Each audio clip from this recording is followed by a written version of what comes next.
ดพี่น้อยตื่นเศร้าๆมาสิไปโรงเรียนความหนาวมาลงอีกมานี่เยอะเลย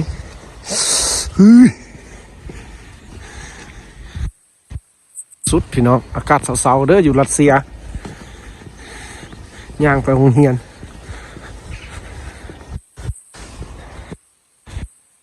ลำบาก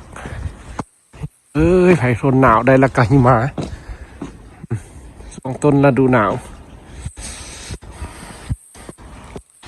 นี่ก็เป็นบรรยากาศบ้านเพื่อนพี่น้อยรัสเซียก็เฮือนซานก็เป็นแบบนี้ได้พี่น้องเราจะบ่ตบแต่งทางนอกได้ส่วนใหญ่จะเน้นทางในอย่างเดียวเห็นเก่าๆสิโหทางไหนบักงามได้พี่น้องเอ้ยบ้านเขาเจ้าบ่แต่งได้ทางนอกนะเอาพาพี่น้องย่างไปโรงเรียนน้ำกันเลยมื้อนี้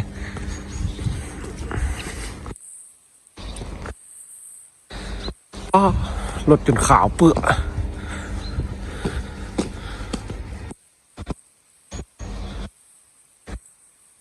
บรรยากาศเมืองจูเมนประเทศรัสเซียต้นหน้าหนาวได้นี่พี่น้องหนาวแท้ครับบูเป็นแนวนี้ได้หนาวแท้เลยสิมังนี่ก็บ่เห็นพี่น้องเลยมีแต่น้ำก้อนเลยเป็นน้ำแข็งมัดเลยแหละทางต้นไม้ทางรถรางย่างไปโรงเรียน 1 หลัก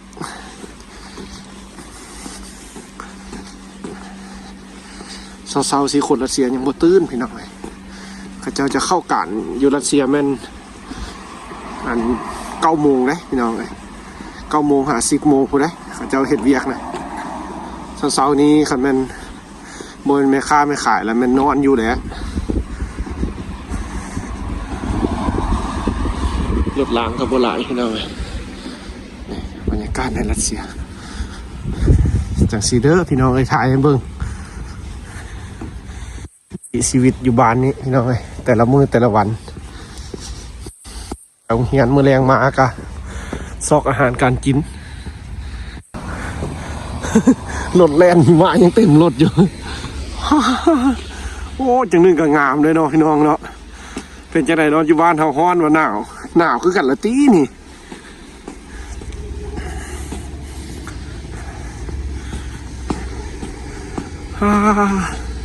สดชื่นขนาดดน 4-5 เดือนมาสัมผัสบรรยากาศแบบนี้พี่น้องเลยมื้อแรกไปโรงเรียน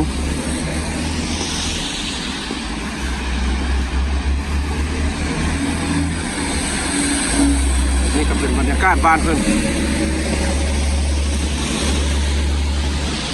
คนก็ไปขี่รถเมล์คนก็ย่างเอา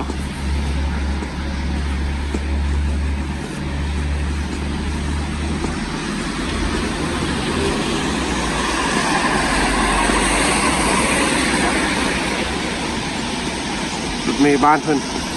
เส้นทางหลักแล้วได้พี่น้องอันนี้นะคือว่าอยู่รัสเซียนี่ยังบ่เท่าเมืองไทยดอกพี่น้องเพราะว่าเฉพาะเฮามาอยู่เห็นนี่แบบเส้นทางอันสะพานทางเทิงนะพี่น้องสะพานลอยวะคนอื่นนะ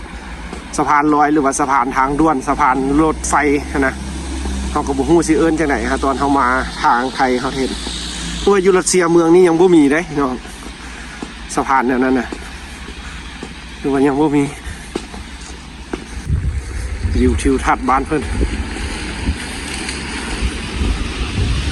อันนี้ก็เป็นรูปผู้ที่ไปเฮ็ดหน้าที่ปฏิบัติหน้าที่เสียสละเพื่อชาติบ้านเมืองเพิ่นจะติดไว้น้ำหนทางนี่เลยเด้คนรัสเซียพี่น้องเลย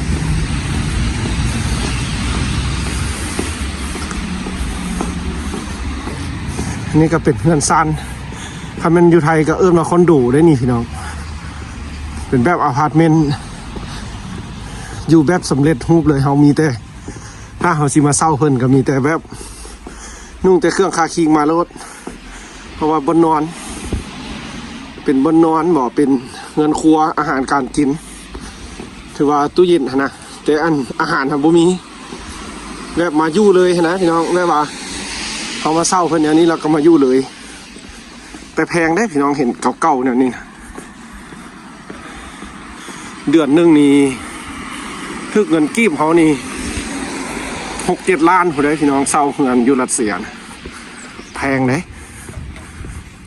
เดือนหนึ่ง6-7 ล้านผู้ใดถ้ามันเฉพาะเขานี่เขามาแพงแล้วพี่น้องเพราะว่าเขาก็อยู่น้ำกัน4-5 คนกับจ่ายเดือนหนึ่งกับผู้ละล้านกีบเป็นเงินบาทก็สิถึก1,000 ปลายหา 2,000 บาทพี่น้องไง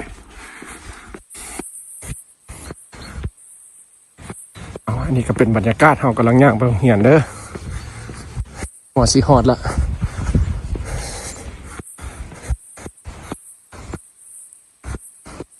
ย่างลอดบ้านลอดเมืองไปสิแหละพี่น้องไงไปโรงเรียนก็ได้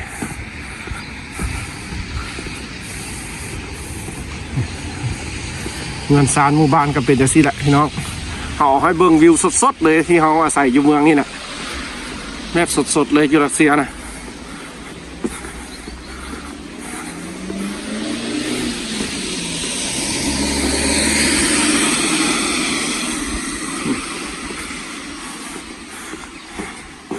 8 โมงยังได้นี่พี่น้องอากาศ8 โมงยังได้นี่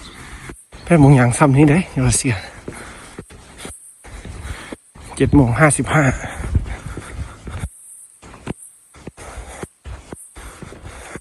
ถือว่าเป็นรถรางพาหนะนี่นะโบราณทอเมืองไทยพี่น้องเลยเป็นรถรางเอาเป็นแบบความเจริญซะพี่น้องของทันสมัยนี่เป็นแบบเครื่องแฟชั่นบ่มีอย่างก็อยู่เมืองไทยไปก่อนพี่น้องไปแต่คนรัสเซียเขาจะมักการแต่งตัวเลยเขาเน้นขนาดเป็นระเบียบขนาดการนุ่งถือนี่เขาจะเน้นความละเอียดมักความเป็นระเบียบเหี่ยมห้อยพี่น้องคนรัสเซียขี่รถขี่ล้างบ่มีอย่างก็คือกันหมด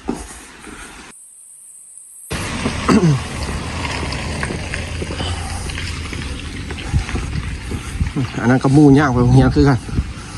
เสื้อต้องแม่น2-3 โต๊ะพุ่นแหละพี่น้องเลยใส่เครื่องอ่อนสอนอันนี้คิดฮอดตอนเกี่ยวข้าวอยู่บ้านเนาะถ้าเป็นอย่างนี้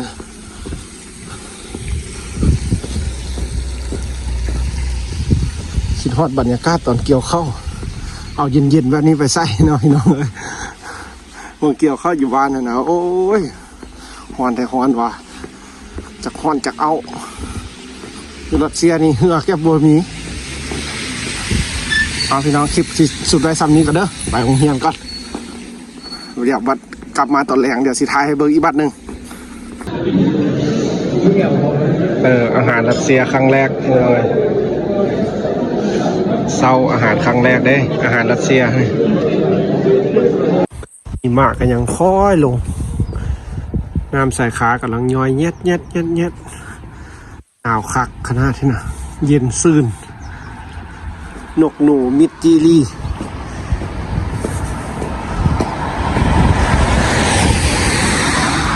สายขาจะเป็นน้ำแข็งกำลังย้อยลิน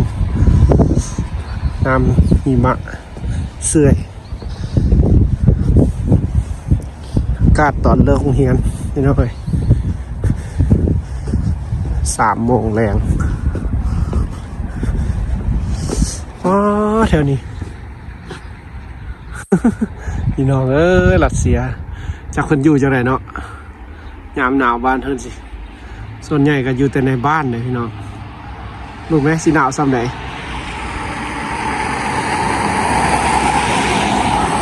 หลังคาจะเป็นน้ำแข็งจากหิมะย้อยแล้วมันเป็นน้ำแข็งเลยงานนี้ซ้อนบ้านเลยแข็งหมดเลยน้องเลยบรรยากาศสดๆเลยพี่น้องเลยคลิปบริตัดได้แต่งอย่างแล้วเอาสิท้ายสิแหละให้พี่น้องเบิ่งนี่ก็เป็นบ้านที่แบบเงินซานเป็นอพาร์ตเมนต์นะพี่น้องคันมันคืออยู่ไทยเพิ่นกาเป็นคอนโดอยู่ขนาดพี่น้องยามหนาวสีสลายกาเพิ่นจะอยู่แต่ในบ้านพี่น้องเลยออกมานอกกับส่วนน้อยสิอยากจะย่างออกมานอก ขึ้นมาหัวคือว่าแถวเขาอยู่นี่เป็นตัวเมืองแล้วพี่น้องแต่หากอยู่รัสเซียบ่มีดอกเด้อพี่น้องอันสะพานที่แบบมี2-3สั้นคืออยู่ไทยพี่น้องมีแต่แบบนี้แหละเป็นจังซี่แหละเส้นทางบ้านเพิ่นปกติก็เป็นจังซี่อย่างเล่นอย่างหัวไปอากาศสดชื่นดี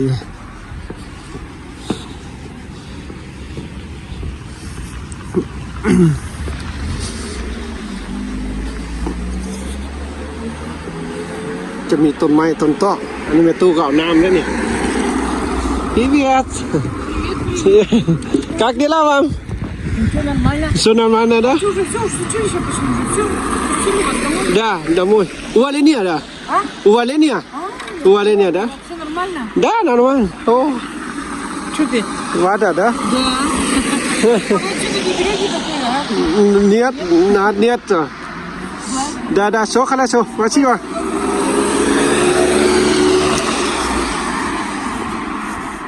พี่น้องคนรัสเซียคนก็มาเอาน้ำพี่น้องพระเย็นปันนี้ได้มันยังมีน้ำบาดาลอยู่บ้านเฮามันยังบ่มีน้ำบาดาลแบบปุ๊บมาเลยพี่น้องเอ้ยแบบยันปุ๊บมาเลยนะ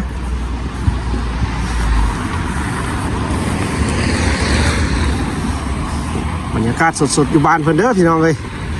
หลังจากที่เริ่มเฮียนมื้อแรกพี่น้องเอ้ยมาเฮียนนี่มาฮอดหลักกับมื้อแรกเขาก็ถ่ายวิถีชีวิตอยู่พี่แหละพี่น้องเอ้ยบ่ได้มีไปคลิปที่แบบไปท่องเที่ยวบ่มีหยังครับบ่มีพี่น้องมีแต่แบบว่าเบิ่งการอยู่ไปจังซี่แหละพี่น้องแบบชีวิตประจำวันซะพี่น้องที่เฮามาอาศัยอยู่พี่เฮาสิถ่ายพี่น้องเบิ่งแต่หักเมืองเฮาอยู่มีพี่น้องคนไทยเด้อพี่น้องเอ้ยเพราะว่าเอื้อยเพิ่นก็เคยมาลิ้นน้ำมีหลายคนพี่น้องเอ้ยเพิ่นมาเอ็ดเวียกเอ็ดการอยู่พี่แหละเอื้อยเพิ่นคนไทยเพิ่นคนอยู่ทาง